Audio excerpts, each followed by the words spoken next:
Dulu waktu masa PKI kemarin Agustus kayaknya kita tenang-tenang aja ya. Nggak ada hiruk pikuk PKI gitu. Padahal PKI gaya baru sedang naik-naiknya, tapi kita tenang aja. Nggak terasa bahwa PKI sudah masuk ke darah daging.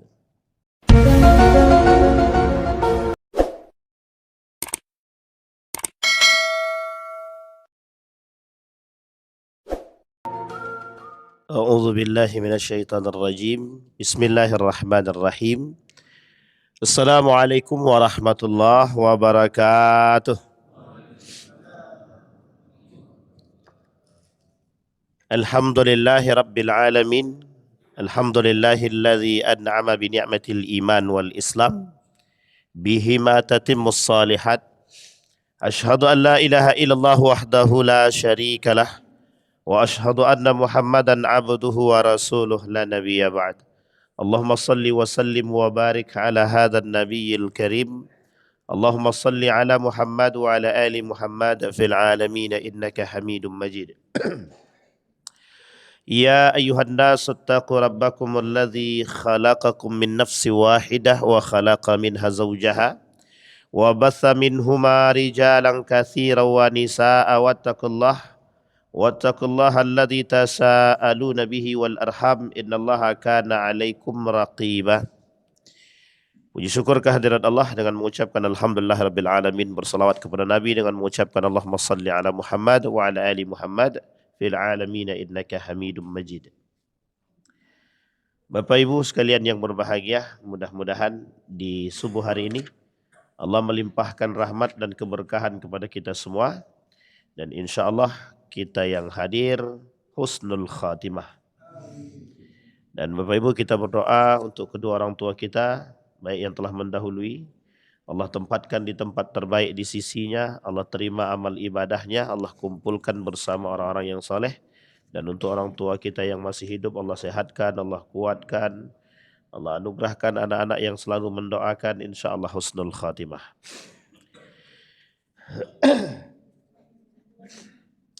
Baik Bapak Ibu sekalian yang berbahagia, di subuh hari ini mungkin sekedar menyampaikan nasihat daripada baginda Nabi Muhammad sallallahu alaihi wasallam. Saya ingin menyampaikan ada satu kitab judulnya Akhwafu ma akhafu al-arba'una fi khaufin nabi ala ummatihi. Kekhawatiran Nabi terhadap umatnya di akhir zaman, ada sekitar 40 hadis lebih kurang 40 hadis dalam bentuk nasihat yang disampaikan oleh Nabi kepada kita, yang kekhawatiran itu seharusnya bisa menjadi perhatian bagi kita umat muslim terkhusus. Kenapa demikian? Karena memang prediksi Nabi nggak pernah salah. Nabi tak pernah memprediksikan sesuatu yang diprediksikan itu salah gitu. Maka yang harus bersikap adalah umat muslim terhadap kekhawatiran tersebut. Ketika Nabi menyampaikan kekhawatiran itu berarti ada hal yang pasti akan terjadi. Jadi Nabi menyampaikan sesuatu itu pasti akan terjadi. Hanya saja ada istilah sikap yang harus dikemukakan oleh seorang muslim, atau lebih tepatnya mukmin. Karena kalau muslim itu mesti ada hal yang harus kita pahami, bahwa ada muslim, ada mukmin, ada muhsin. Setiap tingkatan itu pasti berbeda itu. Muslim belum tentu mukmin. Mukmin mesti muslim. Tapi muhsin bisa jadi dia mukmin dan muslim, tapi belum tentu mukmin, belum tentu muslim itu muhsin. Makanya tingkatan itu beda-beda. Dan ini sudah kita pelajari melalui tingkatan-tingkatan keimanan. Orang muslim cukup dia bersyahadat muslim deh. Meskipun tidak sholat deh, tidak zakat, tidak dan sebagainya. Maka istilah sederhana dalam istilah guru kami itu, ada muslim tapi dia tak sholat, dia tak puasa, tak zakat dan lain sebagainya. Ya kalau istilah kita ini kan Islam KTP saja. Islam KTP. Tapi kalau istilah guru saya bukan Islam KTP. Setengah kafir. Dia tak sholat, dia tak puasa, dia tak zakat, kewajiban semua. Setengah kafir. Bahkan lebih ekstrim lagi ada bilang kafir. Jadi memang ini tergantung.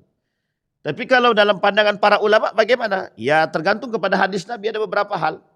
Kalau Nabi bilang, kemarin kami bahas tentang al-kabair, dosa besar, tentang man'uz zakah, orang yang enggan membayar zakat. Nabi sampai bilang begini, kata Nabi, yang tidak bayar zakat kafir. Tapi itu kan bahasa hadis, kufur. Dan bahasa hadis itu perlu dipahami lebih lanjut, tidak bisa letterlek begitu. Yang tidak puasa kafir, kata Nabi. Yang tidak sholat juga kafir. Perbedaan umat muslim dengan orang kafir, sholat. Sampai Nabi bilang, yang tidak zakat kafir. Yang tidak puasa kafir. Berarti, tapi syahadat dia. Rukun Islam ada 5. Rukun iman juga ada 6. Kalau rukun Islam rusak 1 kan kafir. Makanya bahasa guru saya setengah kafir. Muslim dia. Tapi ini tidak bisa dibahas dengan orang-orang yang baru masuk Islam. Karena tidak semuanya bisa menerima dengan hal seperti itu. Kemudian mukmin. Mukmin itu tingkatannya pelaku syariat. Orang muslim tapi melakukan yang menjalankan syariat. Ya puasanya, ya zakatnya. Dan masih ada keterikatan. Keterikatan dengan sebuah kewajiban. Makanya kalau kita tanya Bapak Ibu, sholat itu wajib apa hobi? Bapak Ibu, sholat itu wajib atau hobi? Berarti kita masih mukmin. Mau tak mau kita lakukan. Kalau tak wajib tak akan ada yang buat. Ini bahasa sederhana sebenarnya. Maka kata guru saya, kalau sholat itu jadi hobi, tidak perlu ada sanksi.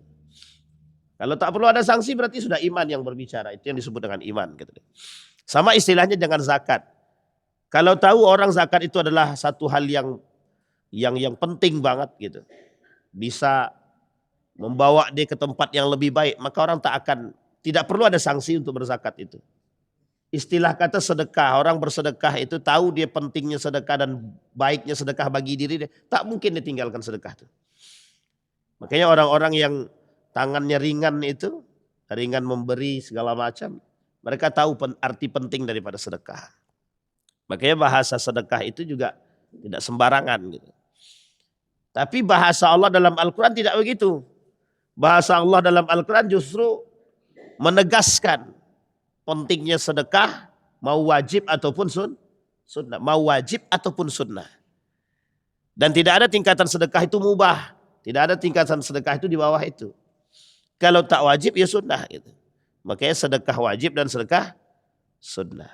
Sedekah wajibnya adalah zakat, sedekah sunnahnya adalah sedekah yang lain. Infak, wakaf dan lain sebagainya. Itu masuk dalam kategori sunnah. Baik, kalaupun muhsin, kalau muhsin dia tak perlu lagi dia berpikir pujian, tak perlu lagi dia berpikir segala hal dari pandangan manusia. Karena dia tahu pengamatnya jelas. Kalau istilah sekarang itu setiap geraknya presiden ada yang memantau. Itulah bahasanya itu. Maka kalau seorang muhsin dia sudah sadar tukang pantaunya Allah gitu. Dan dia tidak perlu lagi ada manusia yang mau pantau silakan, tidak pantau juga nggak ada masalah. Karena yang memantau yang sesungguhnya adalah Allah gitu. Itu yang muhsin. Makanya istilahnya salah satu alat, bukan alat ya, salah satu sarana untuk menjaga keihsanan dia. Ada yang disebut dengan muraqabah. Muraqabah itu selalu merasa diawasi. Makanya bahasanya dalam hadis Nabi itu, muhsin itu adalah ihsan itu beribadah seolah-olah melihat Allah. Kalau kita tak yakin melihat Allah, yakinlah Allah melihat kita. Merasa diawasi, kata ibu awak tuh. Tapi itu bukan kata ibu ya, tapi kata Nabi. Merasa diawasi. Kalau orang merasa diawasi, dia tak akan berbuat apapun. Boro-boro, namanya maksiat. Nah baik Bapak Ibu, kita kembalikan itu tingkatannya. Muhsin, mukmin dan muslim. Nah kekhawatiran Nabi di akhir zaman itu bukan tanpa sebab. Karena Nabi melihat. Nabi mendapatkan wahyu dari Allah itu bukan hanya sekedar wahyu begitu. untuk disampaikan liyunabbi'uhum. Ke siapa? Ke kita semua. Maka kata Nabi, ada seorang ulama yang kreatif, ditulisnya semua hadis-hadis dari sekian banyak hadis itu tentang kekhawatiran Nabi. Nah, apa pentingnya bagi kita? Pentingnya bagi kita untuk mempersiapkan diri. Kalau kita tahu yang disampaikan Nabi akan kekhawatiran yang akan terjadi, mesti kita bersiap diri. Nah, justru ada orang tahu rumahnya kebakar, dia santai-santai aja. Nah, itu yang kita curigakan. Padahal rumahnya udah mau hancur nih, tahu dia kalau ada orang yang mau menghancurkan rumah dia, tapi dia santai aja. Ah, ini yang menjadi masalah. Makanya kata Nabi, kekhawatiran itu disampaikan tujuannya agar orang bersiap.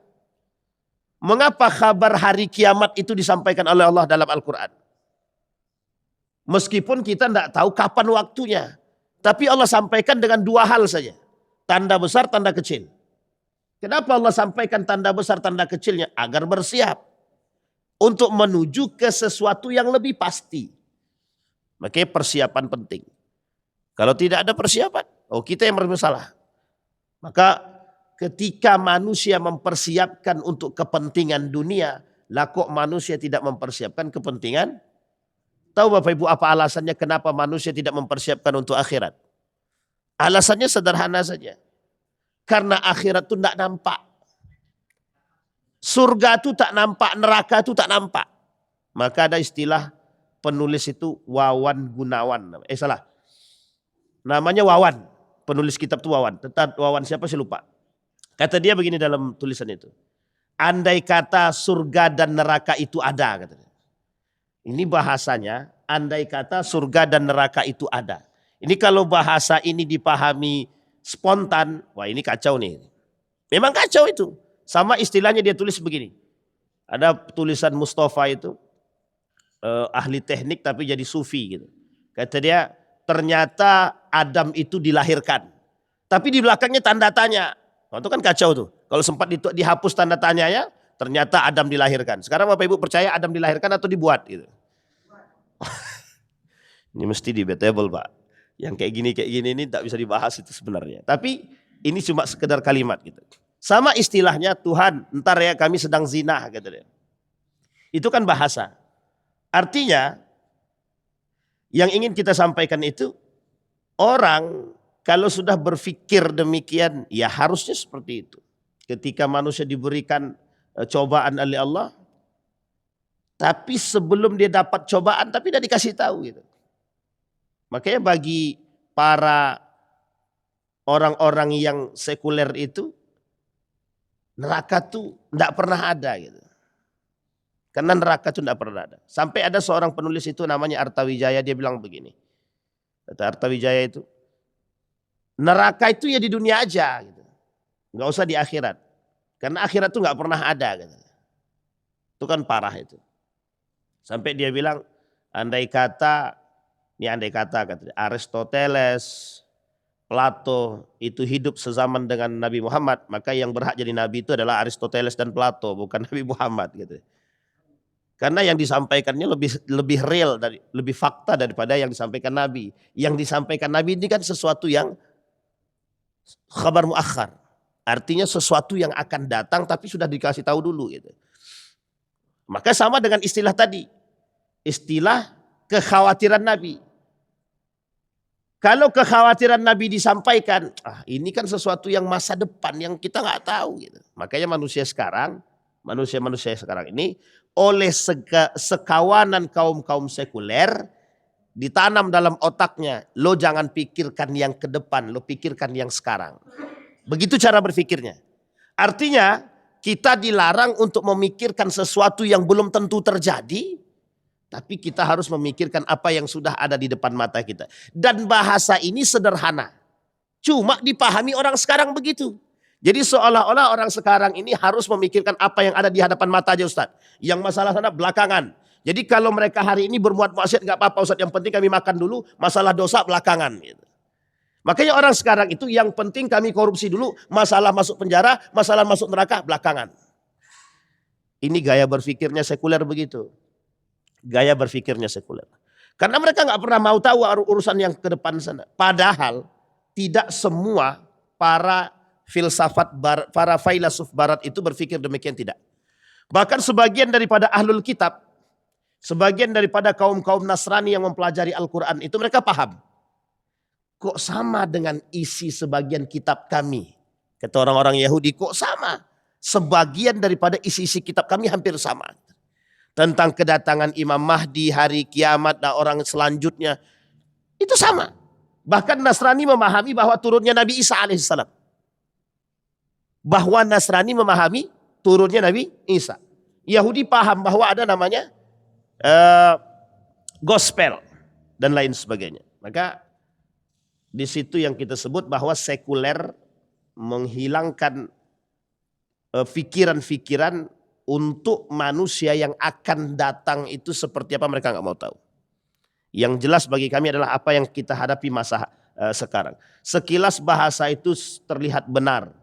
Tapi kalau kita pahami lebih dalam itu bisa membawa kita terjerumus dalam sekulernya kita sekarang. Gitu. Jauhnya manusia daripada nilai-nilai. Apalagi kalau kita masukkan dalam urusan agama. Maka Bapak Ibu, Nabi mengatakan kekhawatiran Nabi terhadap umat itu bertujuan kata para ulama untuk mempersiapkan diri karena manusia nggak tahu kapan matinya. Sehingga persiapan itu penting. Orang bertarung, pilkada, pilpres, pilek dan lain sebagainya semua melakukan persiapan. Bahkan miliaran rupiah mereka sediakan. Untuk jadi gubernur misalkan harus 10 miliar siap. Untuk jadi ini harus sekian miliar. Itu uang yang banyak Pak.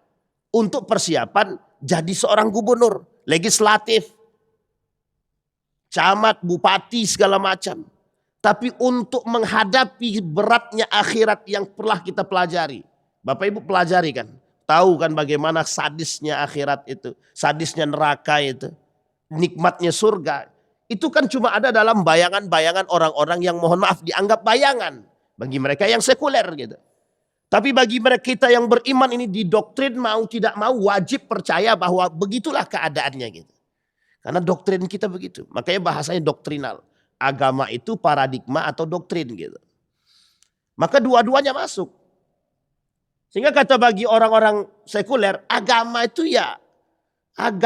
itu adalah doktrin. Kadang hanya dipahami sebatas paradigma dan selesai gitu.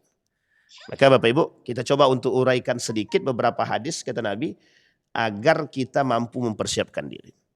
Nah Nabi menyampaikan dari sekian banyak hadis Nabi, setidaknya dari hadis-hadis yang sahih itu ada sekitar 40-an hadis. Kita ambil beberapa hadis saja. Yang pertama kata baginda Nabi Muhammad sallallahu alaihi wasallam, an Abi Musa al-Ash'ari, qala Nabi sallallahu alaihi wasallam, akhafu alaikumul haraj. Aku khawatir kepada umatku al-haraj. Al-haraj itu satu kesusahan maknanya. Yang kedua pertumpahan darah. Yang ketiga pembunuhan. Yang keempat perperangan. Tergantung. Dalam makna ini hampir sama keempat-empatnya. Kesusahan, pertumpahan darah, kemudian pembunuhan, perperangan. Tapi kalian akan saling berbunuhan, bermusuhan antara satu dengan yang lain. Sesama kalian. Jadi poin ini sudah disampaikan Nabi jauh-jauh hari. Kata Nabi 1400 tahun yang lalu. Kalian akan saling bermusuhan, kalian akan saling berperang, kalian akan saling membunuh antara satu dengan yang lain sesama kalian. Qalu wa fina kitabullah. Kata para sahabat, tapi sama kami kan ada Al-Quran. Sama kami ada petunjuk. Qala wa fikum kitabullah. Kata Nabi, betulkah bersama kalian ada kitabullah? Memang bersama kalian ada Al-Quran. Qalu wa ma'ana uquluna. Kata Nabi, kata para sahabat, sementara bersama kami wahai Rasulullah ada akal kami. Dijawab sama Rasulullah. Qala innahu tuntaza'u uqulu ammati dzakumul yaum. Kata Nabi. Kelak akal kalian itu kata Nabi tidak bermanfaat. Kelak akal kalian itu kata Nabi tidak sehat. Kelak akal kalian itu tidak berfungsi pada masa itu. Nah, ini poin penting. Kemudian kata Nabi, wa yukhlafu laha haba'un minan nas yahsabuna annahum ala syai'in wa laysa ala syai'. Kata Nabi, setiap orang menggunakan akal mereka. Dan seolah-olah yang mereka buat adalah benar. Seolah-olah yang mereka lakukan adalah sesuatu yang pantas untuk dilakukan. Tapi kata Nabi, walaisa ala syai'. Tapi sesungguhnya yang mereka lakukan, yang mereka fikirkan tidak sama sekali betul adanya, kata Nabi. Nah, ini yang agak rumit tuh di sini. Ini sebenarnya istilahnya memang cocok untuk orang-orang sekuler, liberal, pluralisme, orang-orang yang suka rusuh, yang menganggap diri paling benar, segalanya cocok untuk mereka. Kalau bahasa istilah sekarang ini neo khawarij, penting untuk mereka. PKI, dulu waktu masa PKI kemarin Agustus kayaknya kita tenang-tenang aja ya. Nggak ada hiruk pikuk PKI. Padahal PKI gaya baru sedang naik-naiknya. Tapi kita tenang aja. Nggak terasa bahwa PKI sudah masuk ke darah daging. Baik, sekarang kita lihat syarahnya, penjelasannya. Apa kata Nabi? Kata para ulama dalam penjelasan tersebut. Hina yusbihu dammil muslim rakhisan wa sahla. Ketika darah seorang muslim itu dianggap murah, maka disitulah akan sering terjadi antara satu dengan yang lain. Sampai berkata seorang sahabat Nabi, inna baina yaday sa'ah qita'un ka qita'il lail muslim. Yusbihur rajul fiha mu'min wa yumsi kafiran. Kata Nabi, satu masa tidak akan terjadi hari kiamat atau akan datang hari kiamat tersebut. Dan di antara kiamat tersebut akan terjadi, tanda-tanda kiamat tersebut akan jadi fitnah-fitnah besar. Apa fitnah tersebut? Kezaliman. Kezaliman seperti apa?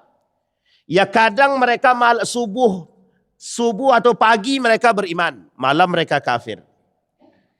Malam mereka beriman, pagi mereka kafir. Apa penyebabnya gitu? Penyebabnya adalah hilangnya iman. Apa penyebabnya? Sebab dunia. Nanti kita lihat zahratud dunianya. Sampai Nabi kata bahwa orang malam bisa mukmin, siang kafir, siang bisa mukmin, malam bisa kafir. Ini kan perubahan yang drastis. Apa penyebabnya? Penyebabnya adalah mereka dhaful iman, lemah iman deh. Sekarang pertanyaannya, apa yang menyebabkan mereka bisa lemah iman gitu? Urutan hawa nafsu selalu mengikuti. Sama Pak. Ketika kita tarik garis lurusnya, apa yang menyebabkan seseorang itu akan membunuh saudara dia sendiri? Betapa recehnya darah muslim hari ini. Betapa recehnya saudara muslim hari ini. Kok bisa seorang muslim mencaci maki membunuh muslim sendiri? Berarti sebegitu rendahnya kehormatan seorang muslim. Itu kan bahasanya begitu. Pertanyaannya adalah, mengapa seorang muslim bisa menjatuhkan muslim yang lain? Itu jawabannya, kalau mau cepat selesai, jawabannya sederhana. Menurutkan hawa nafsu. Kalau istilahnya, seorang politikus sesama muslim menghujat politikus yang lain atau saling menghujat antara satu dengan yang lain, itu sama istilah yang satu memecah belah, yang satu juga memecah belah. Mau politikus, mau siapapun, tidak hanya dalam politikus. Ada seorang ulama mengkhawatirkan keadaan ketika beliau membaca hadis ini. Kata beliau, yang paling dikhawatirkan itu adalah bukan politikusnya, tapi justru yang paling dikhawatirkan, kata dia, adalah yang mengerti agamanya. Justru, kata dia, yang nampak penyebab perpecahan dan permusuhan itu di tangan ahluddin. Di tangan orang-orang yang mengerti agama. Bukan ahlut ya, tapi alimuddin. Mereka mengerti agama. Nah, ini masalah lagi. Baik. Nah, kata Nabi, kadang dia beriman, kadang dia kafir. Hari ini dia mencaci maki musuhi muslim, malam dia bertobat deh. Ketika malam dia bertobat, besok pagi dia buat balik. Nah, ada enggak muslim begitu? Ya, malam ini kita tobat, besok pagi kita maling balik. Makanya istilahnya sederhana. Apa istilahnya ya? Jadi sholat tapi besoknya maling gitu kan. Tidak hanya maling, membulim dan lain sebagainya. Istilah kata para ulama itu adalah zalim. Maka kata Nabi, fakassiru qissikum. wa qatti'u autarakum wadribu bisuyufikumul hijarah fa in dukhila ala ahadikum falyakum ka khairi ibni Adam, kata Nabi. Kalau istilah permusuhan, pertukaran sesama kalian muslim dengan muslim, maka apa yang harus dilakukan oleh seorang muslim? Dalam riwayat yang lain Nabi bilang begini, ketika ada seorang muslim mencelakai muslim yang lain, wasbiru alaihi, maka bersabarlah atas fitnah tersebut, bersabarlah atas tuduhan tersebut, bersabarlah atas hal tersebut, kata Nabi. Atau yang kedua, wa in zaharal haq, kalau seandainya kebenaran itu bisa dimunculkan, munculkan kebenaran. Wa in la fala, kalau tidak ya sudah. Maka berat Pak, ujian kita di akhir zaman ini berat. Berat sangat. Saking beratnya, kita tidak tahu musuh kita ini siapa. Kita tidak tahu justru musuh kita itu adalah kawan kita sendiri yang duduk bareng kita. Tidak pernah terfikir makan kawan satu tempat makan ternyata jadi musuh. Makanya kemarin saya sampaikan juga di sini. Poin pentingnya adalah iman, iman, ilmu dan amal. Kita punya iman tapi nggak punya ilmu bahaya. Kita punya ilmu tak punya iman lebih berbahaya. Tapi kita punya ilmu, kita punya iman cuma nggak kita amalkan juga berbahaya gitu. Makanya tingkatannya muslim, mukmin, muhsin tadi. Orang berilmu muslim dia bisa jadi, tapi belum tentu mukmin dia karena dia tidak beriman gitu. Tapi kalau dia iman, ilmu, berislam dia muslim, mukmin dia. Tapi kalau dia nggak ngamalin juga sama, nggak muhsin juga dia. Itu masalah juga. Makanya kondisi kita sekarang ini kita sedang berhadapan dengan siapa? Mukmin sesama mukmin atau muslim dengan muslim?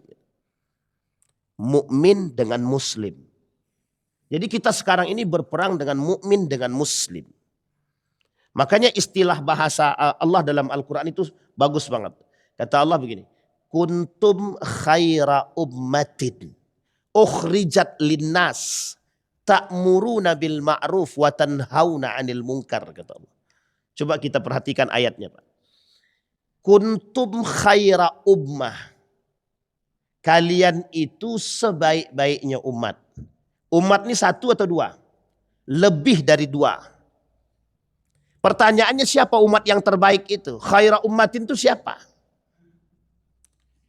Ini kita perhatikan kalimat ini, kita kondisikan, kita samakan dengan keadaan. Kata Allah, kuntum khaira ummatin ukhrijat linnas. Dikeluarkan kepada manusia. Pertanyaannya umat yang terbaik itu siapa?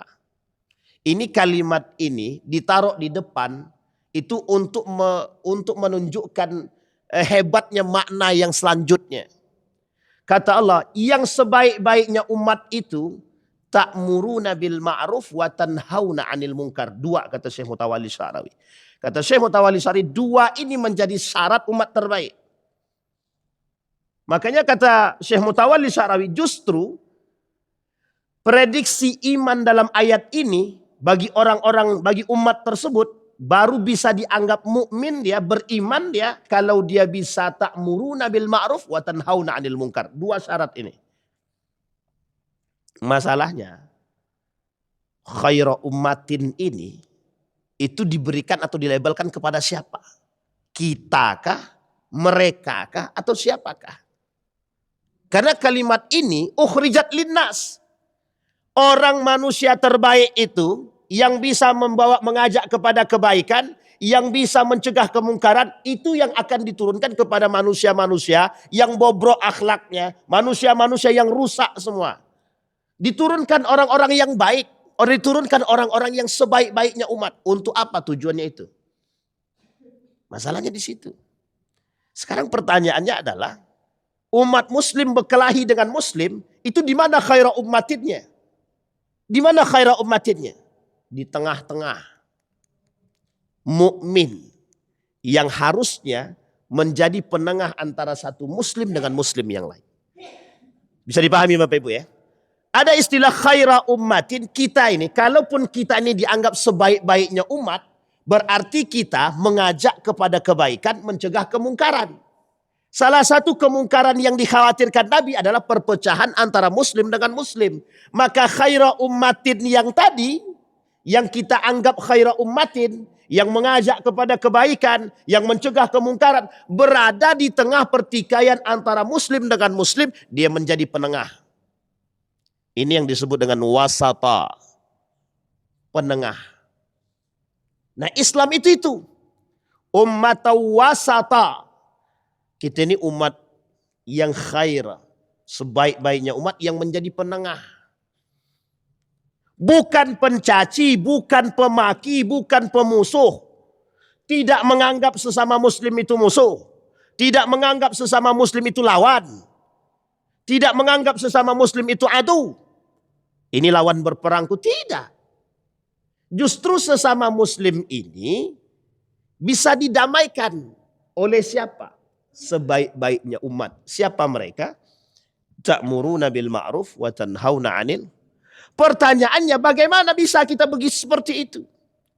Yaitu kembali kepada poin tadi. Sekarang kita lihat, ta'muruna bil ma'ruf. Semua orang bisa melakukan kebaikan, mengajak kepada kebaikan, tapi mengajak kepada kebaikan menjadi masalah kalau kita tidak memiliki model dalam mengajak. Kita tiba-tiba ngajak orang kan masalah juga. Kalau seandainya kita ngajaknya dengan cara yang nggak benar. Makanya kembali lagi persoalan cara mengajak. Kata Syekh Mutawalli Sya'rawi, mengajak amiruna bil ma'ruf, mengajak kepada kebaikan wajibun ala kulli mu'minin. Wajib bagi setiap orang mukmin mengajak kepada kebaikan. Pertanyaannya, bagaimana dengan mencegah kemungkaran? Hukum mengajak kepada kebaikan hukumnya tidak sunnah, wajib. Kalau wajib harus dilakukan. Wajib kita. Maka kalau ada orang tidak mengajak saudaranya berbuat baik, berarti dia tidak bukan mukmin. Sampai dikatakan, kata para ulama itu, kalau ada seorang mengaku mukmin tidak mengajak saudaranya kepada kebaikan, berarti tidak mukmin. Itu berat, Pak. Makanya mohon maaf ya, kenapa teman-teman jamaah tablik mengamalkan ini. Saya tidak sedang memuji jamaah tablik, tapi mengapa mereka mengamalkan ini? Karena bagi mereka, mengajak satu orang kepada kebaikan, dan orang itu istiqamah dalam kebaikan, semua kebaikan orang itu, pahala itu bisa mengalir pada diri dia. Tapi bukan persoalan itunya. Persoalannya kewajiban seorang muslim kepada muslim yang lain menjadi pertanggungjawaban di hadapan Allah. Itu yang paling berat, Pak. Kalau cuma sekedar pahala, itu adalah hadiah dari Allah berikan kepada dia atas kebaikan mengajak muslim. Pertanyaannya adalah ketika Anda tidak mengajak orang kepada kebaikan, pertanggungjawaban di hadapan Allah bagaimana? Ridwan, samping rumahmu ada orang tidak sholat. Lu ente, kerjaan ente ceramah, tapi ente nggak bisa ceramahin tetangga ente samping. Gimana itu? Pertanggungjawabannya gimana coba kepada Allah? Berat kan? Sangat berat, Pak. Tapi kan kata, itu kan tergantung orang, Ustaz. Ibadah itu kan masing-masing. Ini dia masalah kita sekarang. Yang ini harus kita buang jauh-jauh. Yang ini kita buang jauh-jauh. Tidak berlaku lagi, Pak. Tidak berlaku lagi. Masalah ibadah kita masing-masing itu urusan pahala saja.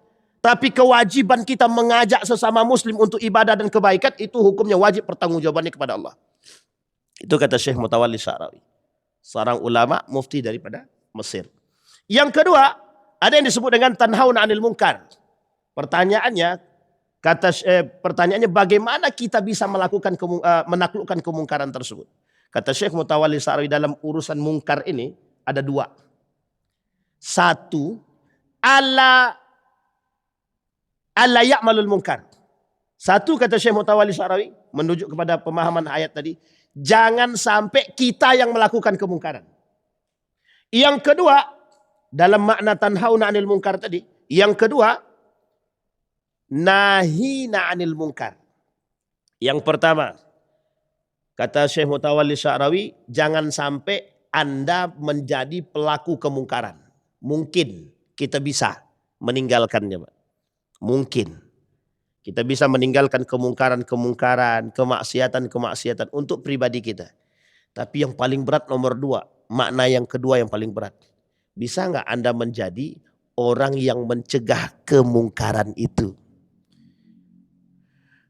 Kata Syekh Mutawalli Sya'rawi itu, bahwa makna yang kedua ini itu lebih berat dilakukan oleh seorang mukmin. Tapi tingkatan pahalanya lebih besar daripada sekedar melakukan kebaikan. Nah Bapak Ibu, di beberapa tempat hari ini saya mencoba mengajak para jamaah untuk memaknai kalimat yang kedua itu. Yuk sama-sama kita menjadi nahin anil munkar. Menjadi pencegah kemungkaran.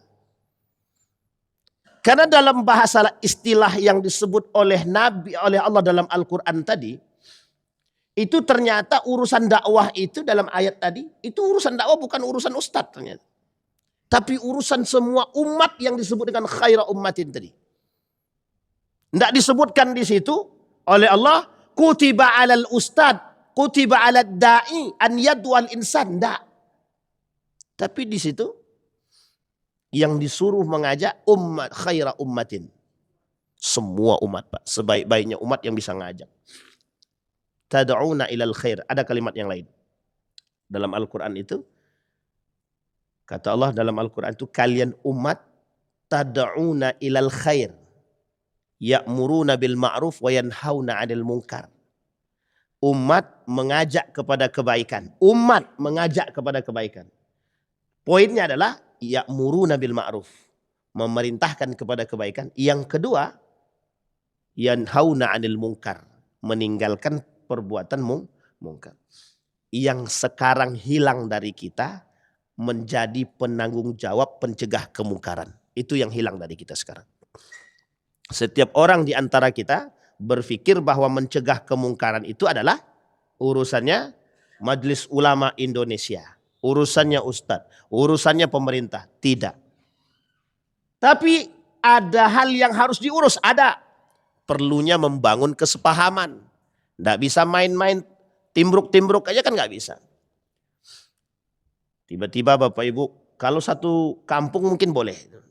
Di perkampungan kita ada perbuatan mesum misalkan. Wah itu geruduk satu kampung. Pak RT itu urusan Pak RT. Tidak bisa Pak. Tapi kerjasama antara Pak RT dengan warga. Selesaikan Pak. Karena sekarang karakter acuh kita itu menyebabkan mudahnya maksiat masuk. Karakter acuhnya manusia sekarang itu mudahnya kemungkaran masuk. Jadi kalau di kampung kita banyak ujian, banyak cobaan dari Allah, ya mungkin bisa jadi karena kemaksiatan itu datang. Kita pelihara. Nah, Bapak Ibu, istilah bahasa guru saya, kemaksiatan dan kemungkaran hari ini dipelihara. Bisa dipahami ya? Kalau dipelihara berarti wajib ada. Tapi kalau dia ada begitu saja, maka kita mudah melawannya Pak. Tapi uniknya kemungkaran itu diciptakan. Kemaksiatan itu diciptakan. Untuk melawan siapa? Untuk apa tujuannya? Inilah yang kita maksud Pak.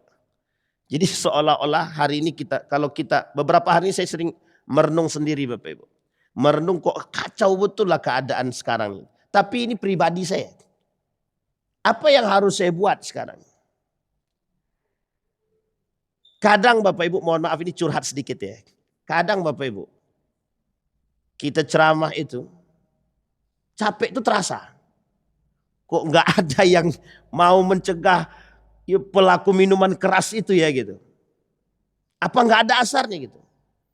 Karena ternyata dampak pemikiran Inggris dulu 1925 sampai sekarang itu ternyata membuat kita acuh terhadap hal tersebut tuh besar sekali. Jadi kita harus menggeser dari 1925 sampai hari ini 2025. Kita harus menggeser pola pikir yang sesat itu. Jadi kita perlu berapa tahun kira-kira? Saya sangat teriang banget perkataan Dr. Mustafa Umar itu. Kata Dr. Mustafa Umar, Ridwan, ente buat sekarang jangan berharap langsung dapat. Tapi ente berbuat sekarang, ente berharap kelak 20 tahun akan dipetik oleh orang setelahmu. Kata dia. Di situ Pak, yang membuat kita berpikir Pak. Kadang Pak, kalau kita berbuat tidak dapat hasil tuh terasa betul beratnya itu Pak. Ngajak orang-orang gak mau. Ngajak ini orang gak mau. Itu terasa sakitnya lumayan itu. Ayo kita ke sana, yuk di situ ada pemain apa, ada orang yang minum khamar, yuk kita rame-rame gitu ke situ. Udahlah Ustadz aja lah. Kan lumayan tuh Pak, sama kayak Bani Israel. Ketika Bani Israel disuruh Nabi Musa, coba ayo kita masuk sama-sama ke dalam. Di dalam tuh ada masalah. Kata Bani Israel, engkau masuk sama Tuhanmu, kata dia. Ntar kalau sudah selesai engkau keluar, kami tunggu, kata dia. Itu karakter Bani Israel. Makanya kata Syekh Abdul Razak Al-Badar, Muhsin Al-Badar itu, manusia sekarang tuh lebih jahiliyah daripada manusia dahulu. Hampir sama dengan manusia Bani Israel, kata dia.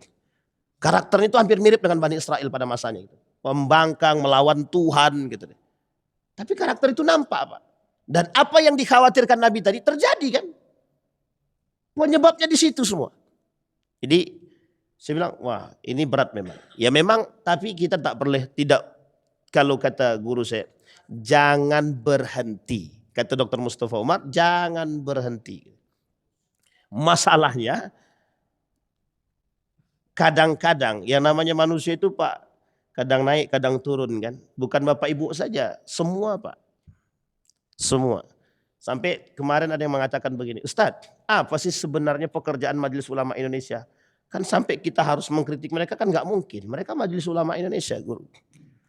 Sampai mereka bertanya, apa sih Bu? Nah, itu bukan urusan kita, itu urusan mereka. Mereka punya lembaga sendiri dan itu terstruktur. Nggak bisa kita mengkerdilkan itu, nggak bisa. Majelis Ulama Indonesia itu sendiri, sekarang, ini alhamdulillah nih Pak, yang diusung mereka yang baru-baru ini adalah Majelis Ulama Indonesia akan mengeluarkan fatwa-fatwa terkait persoalan kontemporer hari ini. Ini yang kita tunggu-tunggu Pak. Karena masalah kita sekarang ini rumit Pak. Maka Majelis Ulama punya peran betul itu untuk kesejahteraan umat. Karena judulnya kemarin adalah peran Majelis Ulama dalam kesejahteraan umat. Artinya fatwa yang mereka keluarkan apakah akan mendukung umat atau mendukung ke siapa. Itu yang kita butuhkan. Bisa dipahami Bapak Ibu ya? Baik. Nah sekarang pertanyaannya dari hadis tadi apa faidahnya?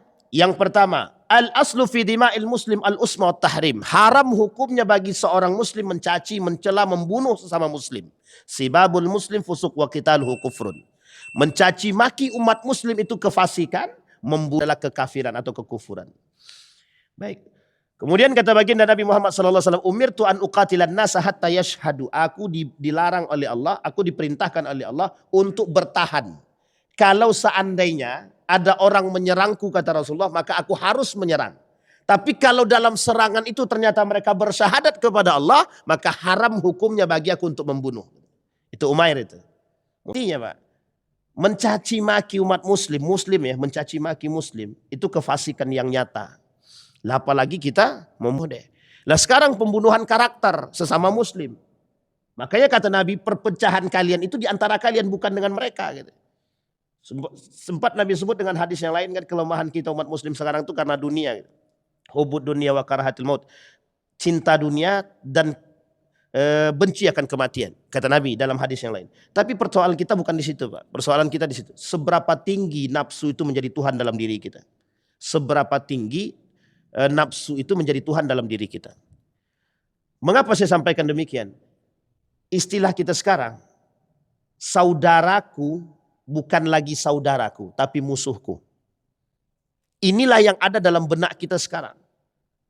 Sampai kata guru saya semalam begini, waman laisa ma'ana fahuwa didduna. Yang bukan bersama kita, dia musuh kita.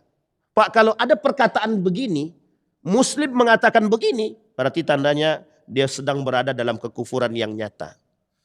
Pokoknya yang bukan dengan golongan kami berarti dia musuh kami. Ya Rab, ini masalah kita Pak.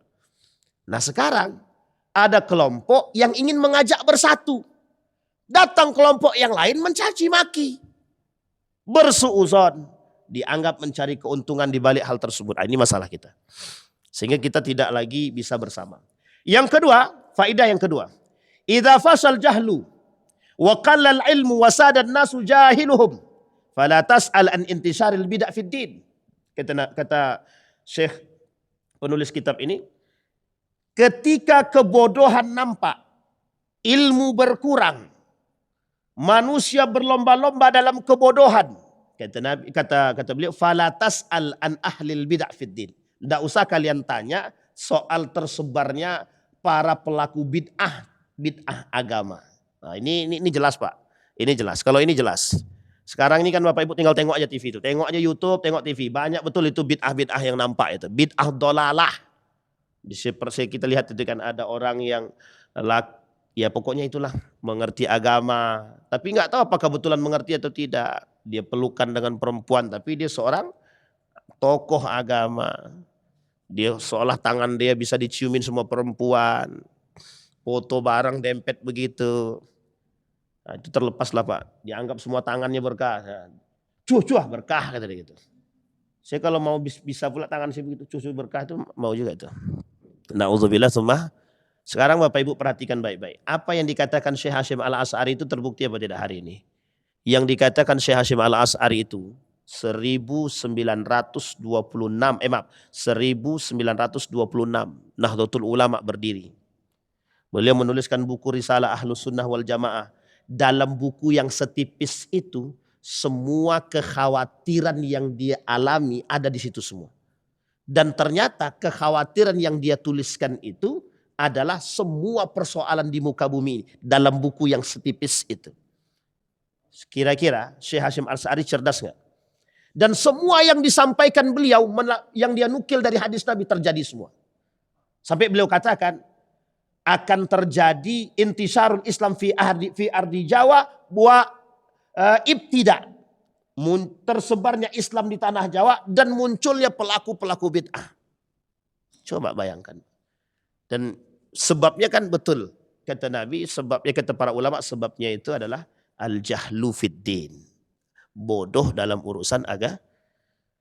Kemarin ini Pak, 2 hari yang lalu, mungkin tidak terlalu viral, tapi kami dapat videonya. Itu ada seorang pemuda ngaku dapat wahyu. Jadi dalam wahyu itu, dalam mimpi dia dapat wahyu itu kata dia disuruh untuk mengumpulkan 10 perempuan. Saya bilang ini sesat apa lagi yang seperti ini. Uniknya Pak, kita harus berhadapan di satu sisi kita berlawanan dengan kemungkaran, di satu sisi kita harus berhadapan dengan seperti ini gitu. Mudah-mudahan nggak sampai ke Pekanbaru lah. Sudah capek kita di Pekanbaru ini menghadapi yang lain itu. Kemungkarannya banyak, zinahnya rame, ribawinya Masya Allah. Ditambah dengan kesesatan seperti itu makin kacau Pak. Makanya kata Nabi dalam kitab yang sama ini. Di poin pertama, kekhawatiran Nabi yang pertama kata Nabi. Yang dikhawatirkan Nabi asyirkul asghar wasyirk. Kesyirikan dan syirik kecil kata Nabi. Yang dikhawatirkan. Sampai Nabi bilang dalam hadis yang lain, laisa minna, bukan dari golongan kami pelaku-pelaku tersebut. Baik. Yang ketiga, al-fitnatu la wajhala. Fitnah itu tidak ada wajah. Jadi dalam bentuk apapun fitnah itu bisa terjadi. Persoalan permusuhan kita sesama muslim dari satu masjid, mohon maaf ya, dari satu masjid bisa keluar terbagi-bagi dan saling menjelekkan. Itu yang paling nyata bagi kita sekarang. Kelemahan umat muslim. Dari satu masjid. Tempat masjidnya sama. Gara-gara masjid ini tak sesuai lagi. Habis semua Pak. Yang satu ke kanan, yang satu ke kiri, yang satu lurus. Terserah mana. Setiap di antara mereka mengatakan, mengklaim kami masuk surga, kami ahlus sunnah wal jamaah. Kata Syekh Hasyim Al-Asy'ari itu. Ahlus sunnah wal jamaah itu. Rukun imannya jalan, rukun Islamnya jalan. Tapi kalau rukun imannya berkurang atau bertambah, itu kacau. Contoh Syiah misalnya. Syiah dia kata Ali berada posisi di bawah Nabi. Dalam azan disebut kemuliaan Ali. Karramallahu wajhah. Nah ini kan tak ada. Dalam azan itu tidak ada. Kok dalam azan kita tidak ada Ali? Dalam azan mereka ada Ali bin Abi Thalib. Ini kan tidak keluar nih Pak. Persoalan ini kan keluar. Ini iman. Rukun Islam ada 5. Lah kalau nambah 1 atau kalau dikurangi 1. Makanya istilah dalam zakat itu ada 4 paling tidak Pak. Orang yang tidak membayar zakat itu ada 4. 1 orang yang enggan membayar zakat. Yang kedua orang yang malas membayar zakat. Yang ketiga orang yang mengajak orang untuk tidak bayar zakat. Yang keempat mengingkari kewajiban zakat. Keempat-empatnya 2 fasik 2 kafir. 2 fasik 2 munafik. Nomor 1, nomor 2 fasik dia. Tak mau bayar zakat dan malas bayar zakat. Fasik dia. Tapi nomor 2, nomor 3 dan nomor 4 munafik dia Pak. Dia ajak orang untuk tidak bayar zakat kemudian mengingkari kewajiban zakat. Pertanyaannya adalah poin 4 ini kata Nabi, kalau tidak bayar zakat dia kafir dia. Sekarang saya tanya Bapak Ibu, ada enggak di antara kita yang enggak bayar zakat? Zakat ada 2, fitrah sama zakat mal. 2, enggak usah tambah-tambah. Zakat profesi Ustaz, bagian daripada zakat mal. Pertanyaannya adalah 2 zakat ini harus dibayar oleh siapa? Umat muslim. Orang sekarang cari cara biar tidak bayar zakat. Kenapa? Karena zakat tidak ada sanksinya Pak. Sanksi negara enggak ada. Kalau ada sanksi negara, kira-kira kita bayar zakat nggak tuh? Baik, paham ya Bapak Ibu ya? Ini poin penting. Jadi kata Nabi, orang yang nggak mau bayar zakat, orang yang mengingkari zakat itu kafir, munafik dia. Mengingkari zakat munafik.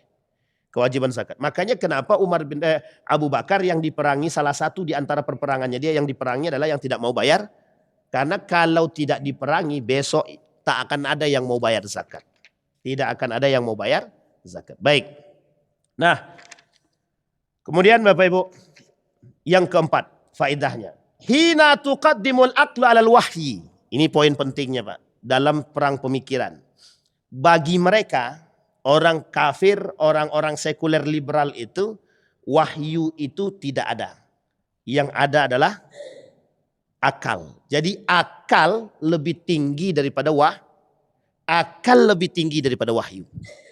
Jadi kalau akal lebih tinggi daripada wahyu, maka bisa kita pastikan Al-Quran itu tidak bermanfaat. Sampai di sini bisa dipahami Bapak Ibu ya. Ini kata mereka. Artinya orang berilmu tanpa iman pun, tanpa wahyu pun tidak ada masalah. Karena dia akal.